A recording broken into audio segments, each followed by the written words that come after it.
जोहार, नमस्कार। कैसे हैं आप सब? आशा करता हूँ आप सब बहुत अच्छे होंगे और आप सबकी पढ़ाई भी बहुत अच्छी चल रही होगी। एक बार फिर से आप सभी का बहुत बहुत स्वागत है आपके अपने YouTube platform Mangalam the career guru में। आज हम जो डिस्कस करने वाले हैं वो JSSC के लिए बहुत ही इम्पोर्टेंट होने वाला है। आज हम डिस्कस करेंगे प्रेसिडेंट, जो पॉलिटी का एक बहुत ही अहम पार्ट है और JSSC में इसे साफ तौर से मेंशन किया गया है कि यहाँ से प्रश्न सीधे तौर पे पूछे जाएंगे। तो आज हम डिस्कस करेंगे राष्ट्रपति, और यकीन मानिए ये क्लास आपके लिए रामबाण साबित हो सकता है, क्योंकि हम सारे एस्पेक्ट्स को कवर करेंगे जहाँ से प्रश्न आने की संभावना पूर्णतः है। साथ ही ये भी मैं आपको सुनिश्चित करना चाहूँगा कि अगर आप JSSC की तैयारी करना चाहते हैं और आप ऑफलाइन के माध्यम से तैयारी करना चाहते हैं तो आप हमारे संस्थान के द्वारा एक बहुत ही नॉमिनल कॉस्ट में आकर के जुड़ सकते हैं। ऐसा समझ लीजिए कि अगर आप SC ST या फिर वीकर सेक्शन से बिलोंग करते हैं तो आपके लिए फीस में 40% तक की छूट है। तो ये जो आपका कंप्लीट करवाया जाएगा कोर्स, प्रत्येक दिन 4 घंटे की क्लास है। साथ ही ये आपको एक नॉमिनल कॉस्ट, आप ऐसा समझ लीजिए कि अंडर 3000 में आपको पेपर 3 की तैयारी करवा दी जाएगी, पेपर 3 की तैयारी करवा दी जाएगी, जो आई थिंक आपको कहीं भी मिलने वाला नहीं है, क्योंकि हम आपको कम फीस में बेस्ट क्वालिटी दे रहे हैं। टीचर्स बहुत अच्छे हैं, वही टीचर्स हैं जो हमारे यहाँ किसी सरकारी जॉब में सिलेक्टेड हैं, या फिर उन्हें अच्छा एक्सपीरियंस है, या फिर उन्होंने कोई अच्छा एग्ज़ाम क्वालिफाई किया है, वही हमारे यहाँ शिक्षक के तौर पे काम कर रहे हैं। तो आशा करता हूँ कि आप, अगर आपकी तैयारी YouTube के माध्यम से पूर्ण हो रही हो तो क्लास करने की कोई आवश्यकता नहीं है, लेकिन आपको थोड़ा भी डाउट लग रहा है कि हमें ऑफलाइन क्लास चाहिए, किसी का मार्गदर्शन चाहिए, तो आप आकर के हमसे एकदम बेझिझक आकर के मिलिए, और अगर आपको और भी कोई समस्या है तो आप हमसे आकर के मिल करके अपनी समस्या बता सकते हैं। चलिए क्लास को शुरू करते हैं। आज का जो क्लास है हमारे लिए, आज का सेशन जो है हमारे लिए बहुत ही इम्पोर्टेंट होने वाला है, क्योंकि यहाँ से सीधे तौर पे प्रश्न पूछा जा सकता है। आज हम जो डिस्कस करने वाले हैं बेसिकली राष्ट्रपति के बारे में डिस्कस करेंगे, लेकिन थोड़ा सा उससे पहले हमें कुछ चीज़ें समझना जरूरी है।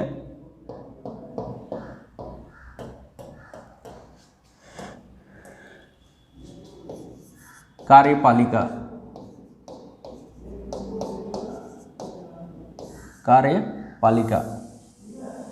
द एग्जीक्यूटिव,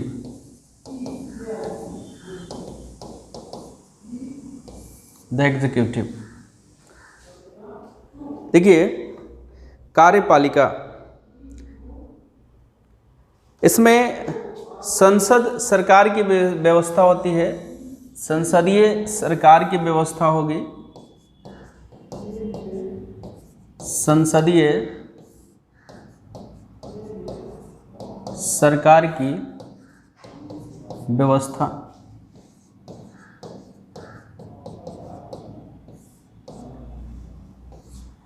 संसदीय सरकार की व्यवस्था। कार्यपालिका में एक हमें जो पढ़ना है वो संघ की कार्यपालिका पढ़ना है, संघ की कार्यपालिका,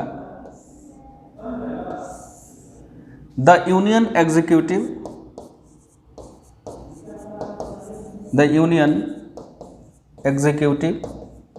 जहाँ भी मुझे समझ में आएगा कि टर्म्स इंग्लिश में भी आवश्यक है तो मैं कोशिश करूँगा कि उसे इंग्लिश में भी लिख दूँ। एक तरफ है संघ की कार्यपालिका तो दूसरी तरफ है राज्य की कार्यपालिका, राज्य की कार्यपालिका, स्टेट एग्जीक्यूटिव,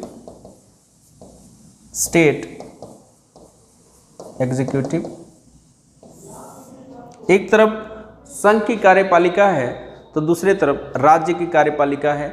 हमें संघ और राज्य कार्यपालिका दोनों को पढ़ना है। तो इसके लिए हमारे लिए आवश्यक क्या है कि हम समझें कि इसका निर्माण कैसे होता है, इसका फॉर्मेशन कैसे होता है। इट मीन्स कि अगर हम बात करें संघ की कार्यपालिका, संघ की कार्यपालिका किन से मिल करके बनता है, तो इसमें जो सबसे होते हैं बड़े, राष्ट्रपति, प्रेसिडेंट, उपराष्ट्रपति, वाइस प्रेसिडेंट, राष्ट्रपति, प्रेसिडेंट, उपराष्ट्रपति, वाइस प्रेसिडेंट, प्रधानमंत्री, पीएम एंड मंत्रिपरिषद, मंत्रिपरिषद,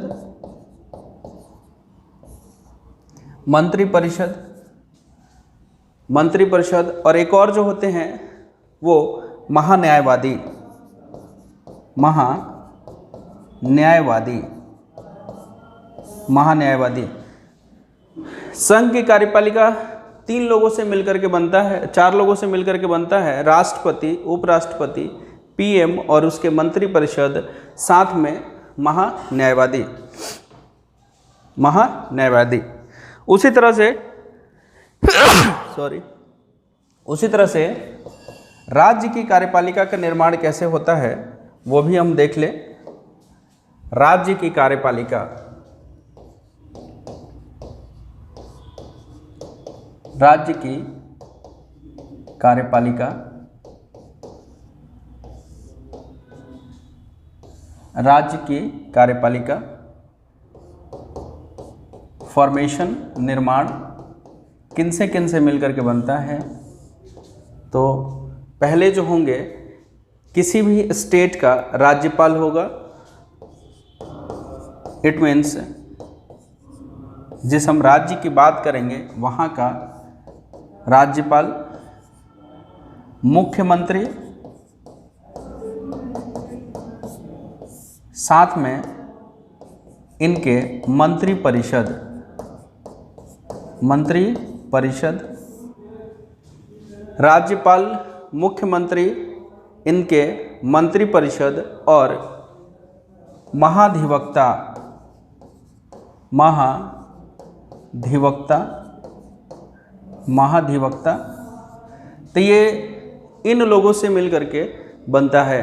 तो संघ की कार्यपालिका में राष्ट्रपति, उपराष्ट्रपति, पीएम और उसके मंत्रिपरिषद और साथ में जो महान्यायवादी होते हैं, भारत के महान्यायवादी होते हैं, उनके द्वारा संघ की कार्यपालिका का निर्माण किया जाता है। साथ ही अगर हम राज्य की कार्यपालिका की बात करें तो राज्य की कार्यपालिका का निर्माण राज्यपाल, मुख्यमंत्री और उनके मंत्रिपरिषद साथ में महाधिवक्ता से मिलकर के बनता है। आई होप कि यहाँ तक आपको चीज़ें समझ में आ गई होगी।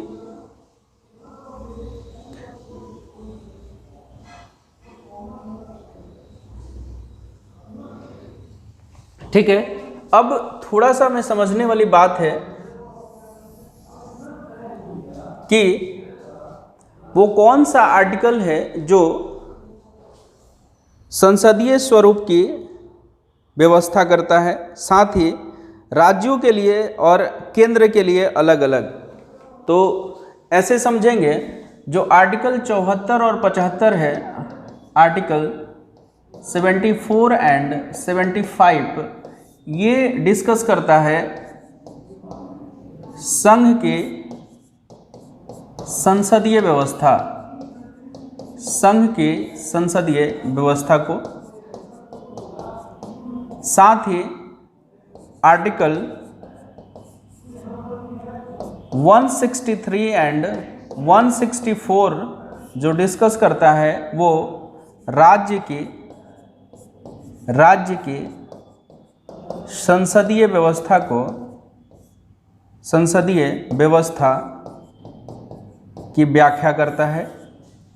तो आपसे पूछा जा सकता है प्रश्न में कि निम्नलिखित में से कौन से आर्टिकल जो हैं वो राज्यों के लिए संसदीय व्यवस्था का प्रावधान करेंगे। तो आप बताएंगे आर्टिकल 163 एंड 164। साथ ही अगर आपसे प्रश्न पूछा जाए कि संघ की संसदीय कार्यपालिका का प्रावधान किस आर्टिकल में है, तो आप डिस्कस करेंगे 74 एंड 75। आई थिंक कि यहाँ तक आपको समझ में आ गया होगा। अब हम डिस्कस करने वाले हैं कि संघ की कार्यपालिका और राज्य की कार्यपालिका किस पार्ट में है। तो पार्ट 5 की बात करें, पार्ट 5, तो इसमें डिस्कस किया हुआ है संघ की कार्यपालिका, संघ की कार्यपालिका। जैसा कि हम जानते हैं कि संविधान में टोटल जो मूल संविधान था उसमें 22 पार्ट दिए गए थे, लेकिन वर्तमान में ये जो पार्ट है ये 25 है। अब हमें देखना है कि जो पार्ट संघ की कार्यपालिका दिया गया है ये अनुच्छेद कहाँ से कहाँ तक दिया गया है।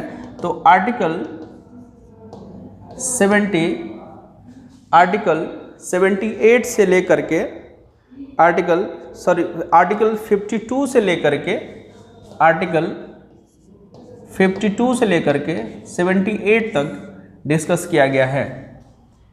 पार्ट 6 में हम देखेंगे कि पार्ट 6 में राज्य की कार्यपालिका, राज्य की कार्यपालिका, राज्य की कार्यपालिका का वर्णन किया गया है। राज्य की कार्यपालिका का वर्णन किया गया है और ये अनुच्छेद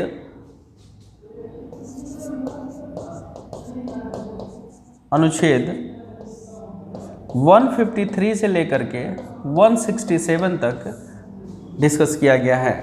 तो पार्ट 5 में संघ की कार्यपालिका है, पार्ट 6 में राज्य की कार्यपालिका है। जो संघ की कार्यपालिका है वो आर्टिकल 52 से 78 तक में दिया गया है और राज्य की कार्यपालिका में जो अनुच्छेद है वो 153 से लेकर के 167 तक दिया गया है। अब हमें डिस्कस करना है संघ की कार्यपालिका, संघ की कार्यपालिका। तो चलिए हेडिंग लगाइएगा सभी लोग, संघ की कार्यपालिका,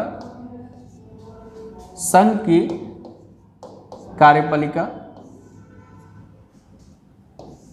और हम जैसा कि जानते हैं कि संघ की कार्यपालिका जो सबसे इसमें मेन जिनसे मिल के बनता है वो है भारत के राष्ट्रपति।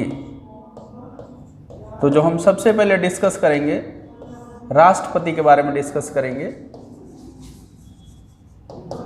प्रेसिडेंट के बारे में डिस्कस करेंगे। प्रेसिडेंट, भारत के राष्ट्रपति। तो भारत का राष्ट्रपति कौन होता है? तो आप जानते हैं कि जो भारत का राष्ट्रपति जो होगा वो भारत का नागरिक होता है, भारत का नागरिक होता है। किसी भी दूसरे देश के नागरिकता ग्रहण करने वाले लोग भारत के राष्ट्रपति के लिए चुनाव में खड़े नहीं हो सकते हैं, ठीक है। और ये जो नागरिक होता है ये भारत का प्रथम नागरिक होता है, प्रथम नागरिक।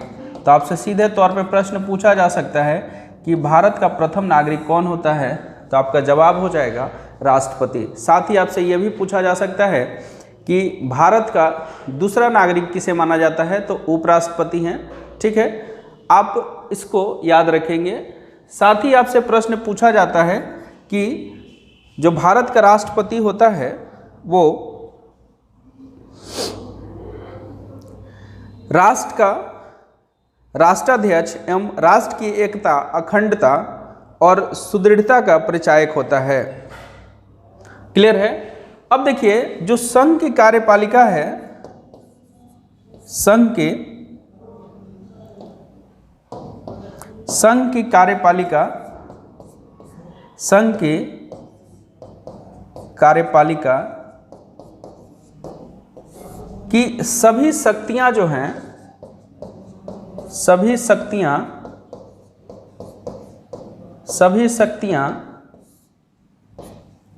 शक्तियां जो हैं ये राष्ट्रपति को प्राप्त होती हैं, राष्ट्रपति को प्राप्त होती हैं। तो सवाल ये उठता है कि अगर संघ की कार्यपालिका की तमाम शक्तियां राष्ट्रपति को प्राप्त है तो इसका उपयोग कौन करेगा? तो राष्ट्रपति को तो ये सारी शक्तियां प्राप्त होती है, तो लेकिन राष्ट्रपति इसका प्रयोग बहुत कम करता है। इसका व्यापक प्रयोग जो किया जाता है, मतलब शक्ति तो मिली है राष्ट्रपति को, लेकिन इसका यूज जो किया जाता है, इसका जो प्रयोग किया जाता है वो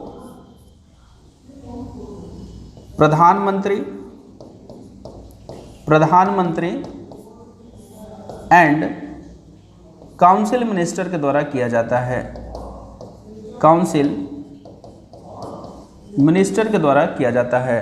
तो ऐसे समझिए कि सारी शक्तियां जो संघ की कार्यपालिका की सारी शक्तियां जो मिली हैं वो राष्ट्रपति को मिली हैं। इवन जो भी संघ की कार्यपालिका का कार्य होता है वो राष्ट्रपति के नाम से ही होता है, लेकिन इसका प्रयोग, इसका वास्तविक रूप से प्रयोग प्रधानमंत्री एवं उनके मंत्रिपरिषद के द्वारा किया जाता है। क्लियर है? अब नेक्स्ट आगे हम देखेंगे आर्टिकल 52। आर्टिकल 52 क्या कहता है? तो आर्टिकल 52 कहता है कि राष्ट्रपति के पद का प्रावधान किया गया है। आर्टिकल 52 में ये कहा गया है कि भारत में एक राष्ट्रपति का पद होगा। तो राष्ट्रपति के पद का प्रावधान, राष्ट्रपति के पद का प्रावधान आर्टिकल 52 में किया गया है। ठीक है। आर्टिकल 53 क्या कहता है? आर्टिकल 53 कहता है कि जो राष्ट्रपति है वो समस्त कार्यों को स्वयं करेगा या अपने अधीनस्थ अधिकारियों द्वारा करेगा। तो राष्ट्रपति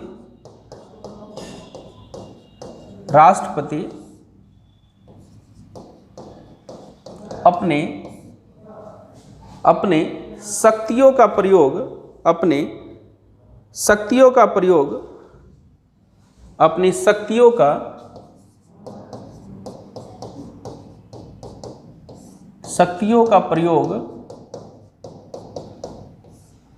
प्रयोग स्वयं करेगा या अपने अधीनस्थ के माध्यम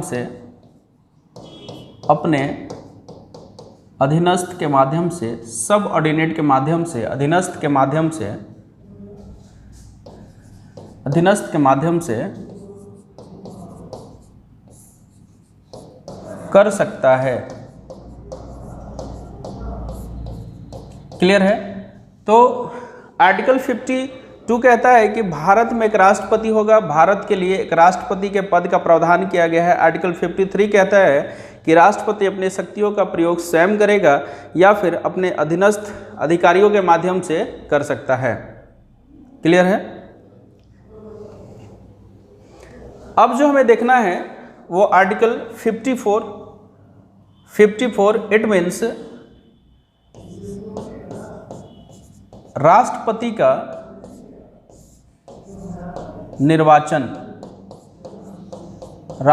का निर्वाचन, इलेक्शन ऑफ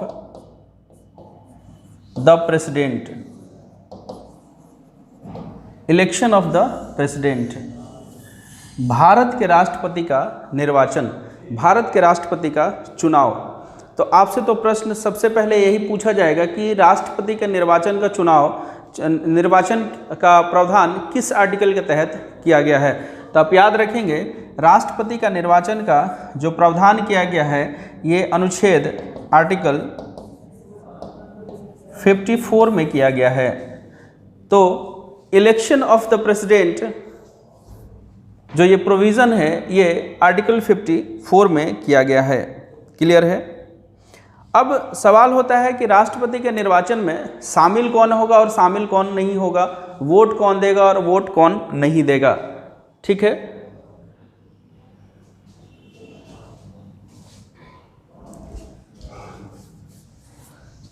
राष्ट्रपति का निर्वाचन, राष्ट्रपति का निर्वाचन, राष्ट्रपति का निर्वाचन, इलेक्शन ऑफ प्रेसिडेंट।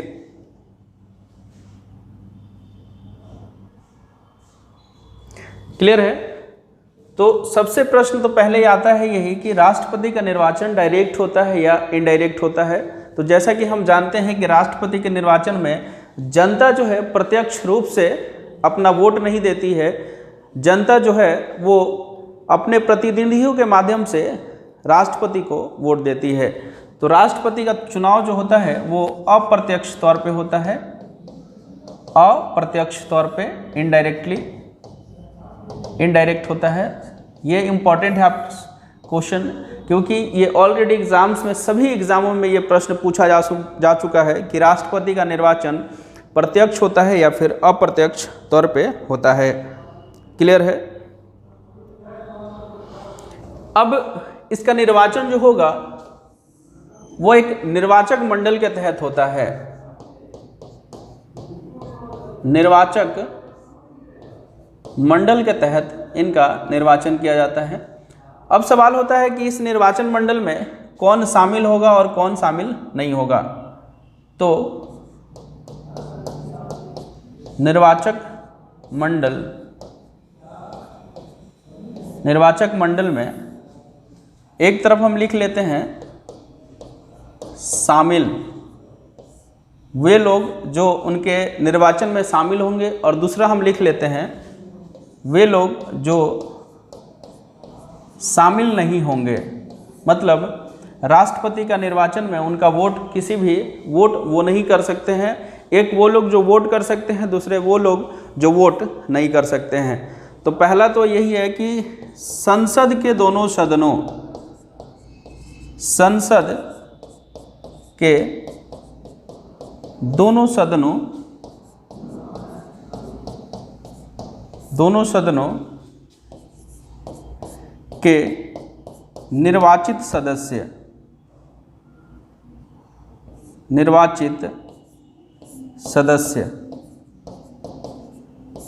तो संसद के दोनों सदन, जैसे राज्यसभा और लोकसभा के दोनों सदस्य, और वो ये सदस्य कौन होंगे, निर्वाचित सदस्य होंगे, जो इलेक्टेड होंगे, इलेक्टेड मेंबर्स होंगे, वो राष्ट्रपति के चुनाव में वोट कर सकते हैं।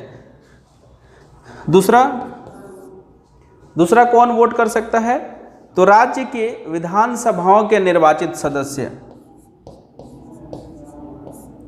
राज्य के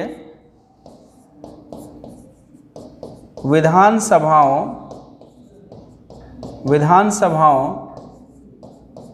के निर्वाचित सदस्य।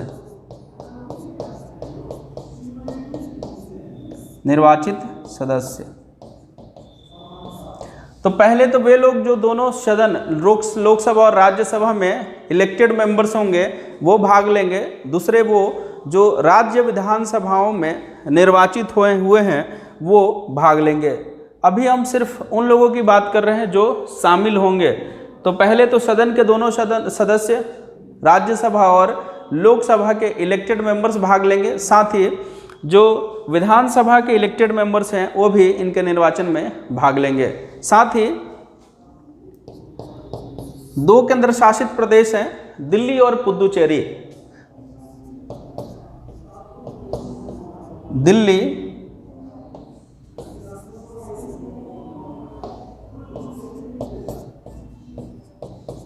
एंड पुदुचेरी, दिल्ली एंड पुदुचेरी विधानसभाओं के निर्वाचित सदस्य, दिल्ली एंड पुदुचेरी विधानसभाओं के निर्वाचित सदस्य। जैसा कि हम जानते हैं कि दिल्ली और पुदुचेरी एक केंद्र शासित प्रदेश है, तो यहाँ के भी जो विधानसभा के निर्वाचित सदस्य हैं वो भी भारत के राष्ट्रपति के चुनाव में हिस्सेदारी होती है, ये भी भाग लेते हैं। नाउ हम डिस्कस करने वाले हैं वे लोग जो शामिल नहीं होते हैं। तो पहला, तो वे लोग दोनों सदनों के मनोनीत सदस्य।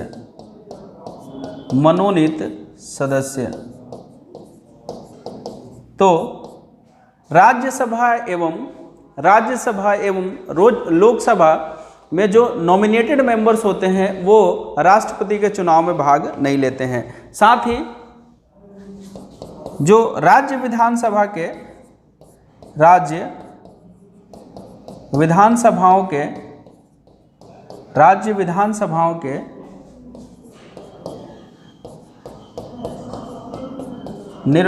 मनोनीत सदस्य होते हैं, राज्यसभाओं के मनोनीत सदस्य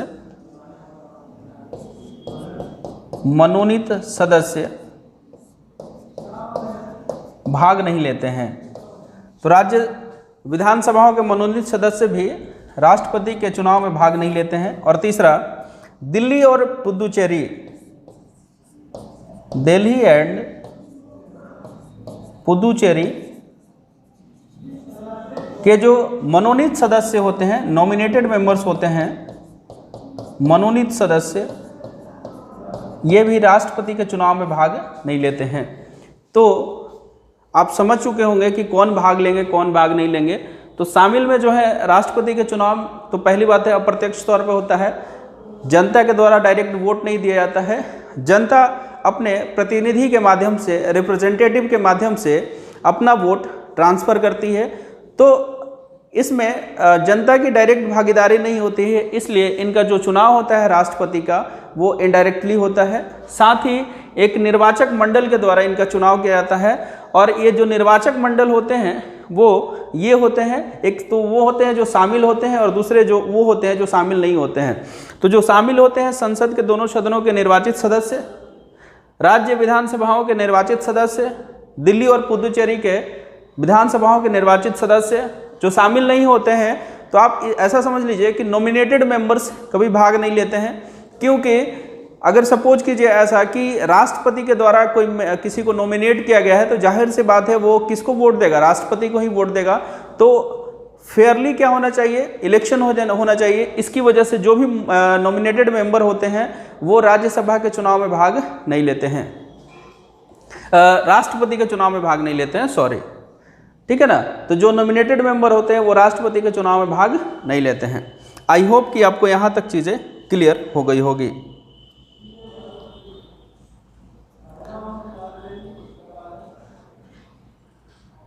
अब जो हम डिस्कस करने वाले हैं आर्टिकल 55, आर्टिकल 55 इसमें जो दिया गया है, राष्ट्रपति के निर्वाचन की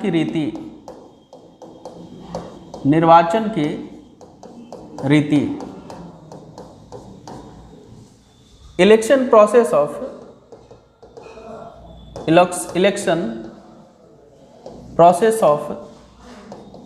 द प्रेसिडेंट,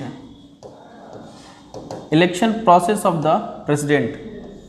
तो आर्टिकल 55 में राष्ट्रपति के निर्वाचन की रीति दी गई है। देखिए, आपके लिए इसमें सिर्फ इतना ही ज़रूरी है। साथ ही मैं इतना बता दे रहा हूँ कि एक जो विधायक होता है उसका मत मूल्य कितना होता है, साथ ही एक जो संसद का जो एमपी होता है उसका मत मूल्य क्या होता है, मतलब सांसद का मत मूल्य और विधायक का मत मूल्य क्या होता है। आप इसे थोड़ा याद कर लीजिएगा। तो एक विधायक का मत मूल्य बराबर, एक विधायक का मत मूल्य बराबर, तो राज्य की कुल जनसंख्या, राज्य की कुल जनसंख्या, राज्य की कुल जनसंख्या बटे, तो जो विधायक का मत मूल्य होता है राज्य की कुल जनसंख्या बटे राज्य विधानसभा के निर्वाचित कुल सदस्य, राज्य विधानसभा के निर्वाचित कुल सदस्य संख्या।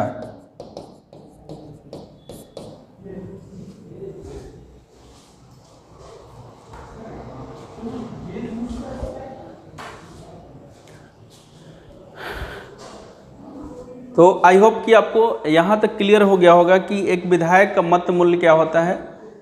अब थोड़ा सा हम डिस्कस कर लेते हैं कि एक सांसद का मत मूल्य क्या होता है। आप अगर इसे निकालना चाहें तो बहुत आसानी से निकाल सकते हैं। एक विधायक का मत मूल्य राज्य की कुल संख्या ऊपर लिखेंगे और डिवाइड कर देंगे, जितने भी वहाँ के विधानसभा के निर्वाचित कुल सदस्य होंगे उनको डिवाइड करके आप इसे निकाल सकते हैं। ठीक है, नेक्स्ट हम देख लेते हैं जो सांसद होता है। एक सांसद का मत मूल्य, सांसद का मत मूल्य, एक सांसद के मत मूल्य बराबर क्या होता है। तो सभी राज्यों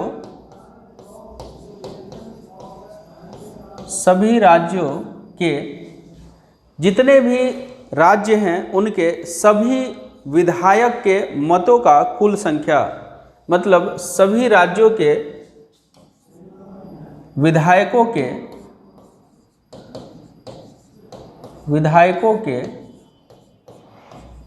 मतों की कुल संख्या, मतों की कुल संख्या डिवाइडेड बाई, तो सभी राज्यों के विधायकों के मतों का कुल संख्या, इट मीन्स हम ऐसा भी कह सकते हैं कि सभी राज्यों के विधायकों के मतों का कुल मूल्य। तो कुल मूल्य यही आप लिखेंगे, मूल्य, कुल मूल्य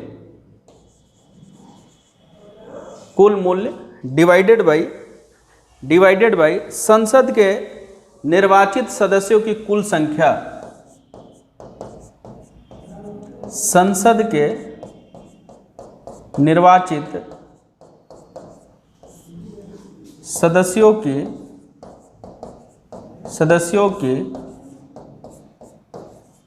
कुल संख्या। आई होप कि आपको यहाँ तक क्लियर हो गया होगा आर्टिकल 55 तक, और साथ ही ये भी आपको समझ में आ गया होगा कि एक विधायक का मत मूल्य क्या होता है और साथ ही एक जो सांसद होता है उसका मत मूल्य क्या होता है। क्लियर है। नेक्स्ट हमें जो देखना है वो है आर्टिकल 56। आर्टिकल 56 आर्टिकल 56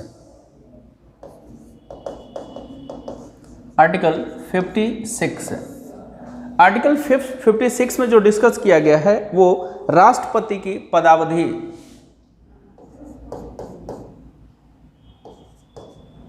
राष्ट्रपति की पदावधि,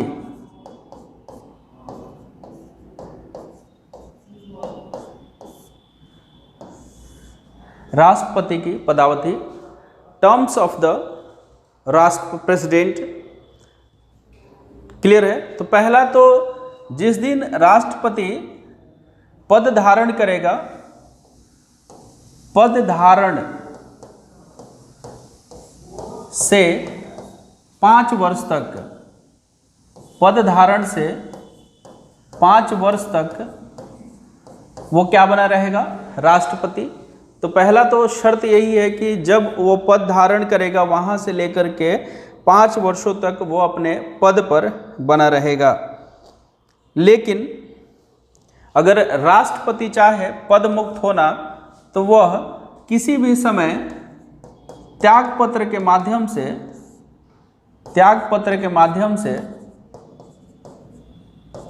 पद मुक्त हो सकता है। तो दूसरा कि राष्ट्रपति जो है त्यागपत्र दे करके अपने पोस्ट से हट सकता है। तीसरा, राष्ट्रपति के ऊपर महाभियोग प्रक्रिया के माध्यम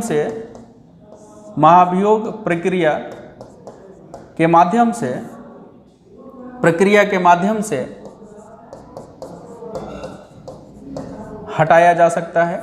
और ये जो महाभियोग की प्रक्रिया दी गई है ये अनुच्छेद 61 में दिया गया है। आगे हम जब 61 डिस्कस कर रहे होंगे तो इसको बहुत अच्छे से डिस्कस करेंगे कि ये क्या होता है। क्लियर है? नेक्स्ट जो है